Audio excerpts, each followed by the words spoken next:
Hi everyone, Troy Martin, TM Fitness. Okay, so seeing as this seems to be the latest thing in online fitness videos, everyone's doing the whiteboard thing.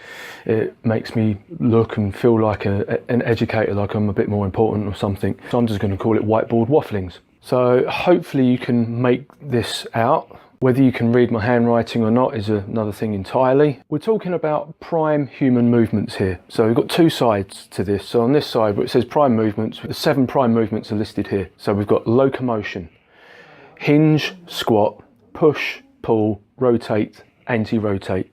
Some people will include lunges in that, but I'll get to that in a moment. So these are basically the movements that your body is capable of. You will probably see or feel yourself doing multiple times throughout the day. Locomotion is one that confuses a lot of people, but basically this equates to walking, running, or even rolling. You know, like the first movement pattern you learn as a baby to get from A to B is to roll on the floor.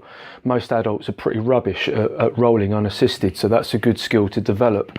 And that can then in turn move on to more complex movements, like for instance the Turkish get-up. So that's locomotion. Obviously that's a really important one, because if you're crap at locomotion, you're going to be crap at pretty much day-to-day living and particularly more athletic pursuits like sport. Hinge, so this covers the ability to anteriorly tilt the pelvis and to literally hinge the hips or pivot the hips while maintaining a neutral spine. If you can't hinge for various reasons, a lot of people, you know, everyone can hinge, but some people kind of struggle with that a little bit. It might be that there's issues with your hamstrings, your glutes, or your core stability, but ideally you should be good at hinging. Squats, obviously, I mean, these, as I say, these are things that are involved in everyday life. So the hinge pattern is part of the squat pattern. If you can't hinge, you can't squat. If you can't squat, you can't sit down on the toilet or get in and out of a chair without having to compensate in some way. Then 4 and 5, we've got push and pull. I kind of list those together because, you know, they're agonist, antagonist muscle groups. So push, obviously in day-to-day life, that's things like, you know, pushing a door open, you know, pushing yourself up off the floor, getting out of bed or something like that. And pull, obviously pulling the door open, something as simple as sliding a drawer open, that's a pull pattern. But rotate, when you walk, you rotate with every single cycle of the gait cycle. So obviously running as well, and even opening doors, you're rotating your thoracic spine. So it's a really important pattern to develop. And then anti-rotation, because your muscles around your core have to be able to engage and stabilize to prevent unnecessary rotation when it's needed. Okay, so those are the basic, the prime human movements. How does this equate to your training? But rather than basing your training plans around these 7, possibly 8 if you include lunges as a prime movement, but as I say, I'll elaborate on that shortly, it's going to be difficult to break down the 7 movements and incorporate those into all your workouts. So when it comes to athletic pursuits and exercise, particularly when you're working with, or if you are yourself a sportsman, we break that down into 5. It's a little simpler to involve, to program into your workouts. And this is devised by, or certainly at least popularized by Dan John, who's a renowned coach and educator that I admire a lot, and I've met him. He likes a beer, he's a good lad.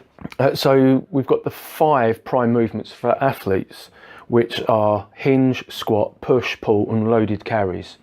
So hinge, obviously that's your deadlifts, your swings, and yes, your lunges, because there's a hip hinge involved in lunges. Single leg deadlifts as well, that's a hinge pattern. Squats, obviously all your squat exercises. Lunges as well, because yes, it's a hinge pattern, but it's also kind of a half squat pattern. Box jumps even, it's a squat pattern, it's just a powerful plyometric squat pattern. Push, so obviously things like overhead press, bench press, push-ups, anything like that involves a push, even tricep push downs. Pull, so the pull patterns, pull-ups, chin-ups, that kind of thing. Any rowing exercise, even bicep curls. Generally speaking, your hinge patterns will be a posterior chain movement. So the deadlifts, the swings, they're going to be primarily targeting the posterior chain. So your glutes, your lats, your hamstrings.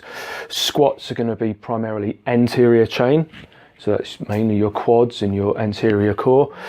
Push is also anterior chain, usually targeting the chest. And then your pull patterns are also posterior chain, because it's mainly like the rear deltoids, lats and your rhomboids and those muscles around your mid-back. And then number 5 is your loaded carry. So this comes under locomotion, but it also involves anti-rotation as well. So your loaded carries are things like farmer's walk, where you're carrying an equal weight in each hand and you're walking, packing the lats, keeping the chest elevated. That's a great stabilizing core exercise, but then your element of anti-rotation comes into it when you do a suitcase carry, which is similar to the farmer's walk, but you're using one weight in one hand. And then for the more advanced athletes who want super full body stability, the cook carry, where you get a kettlebell or a dumbbell and you hold it overhead and you walk and walk and walk until your form starts to fatigue. So you're now testing muscular endurance through those movement patterns. Once the integrity of your posture starts to suffer overhead, you bring the weight down to a rack position, and then you continue until you can no longer support the weight with correct technique there, and then you bring it down into a suitcase carry and you continue to walk. Ideally a cook carry, you would do that for 5, 10, 15 minutes. It's a great exercise, but it's more challenging than it sounds. So looking at the rotate and anti-rotate movements, these are kind of incorporated into a lot of these. So like a single arm pull, for instance, will have an element of rotation to it.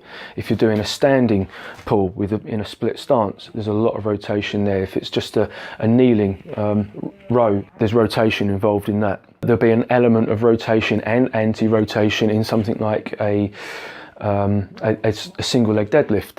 Your lunge patterns, there's loads of different variations on the lunge. You can add rotations to the lunges if you want. With the push patterns, an overhead press is an anti-rotation movement as well, because you have to massively engage the obliques down the lateral aspects of the torso to stabilize through the overhead press. Your lats are also involved, and they're obviously bilateral. So kind of wrap it all up, that's your 7 prime human movements. These are your 5 prime exercise-based movements for athleticism. A good program will include all 5 of these over the week, not necessarily in every workout, because you might be running a push-pull sequence in your strength routines, for instance. You might be doing a push on one day and pull on another day. If you're doing full body workouts, there's no reason why you can't incorporate all of these. And the loaded carries you certainly could do in every session, just do a different version of it in every session. So I hope that helps you understand the movement patterns. I hope that helps you to improve your programming, either for yourself or your clients. And if you've got any questions, let me know. Laters.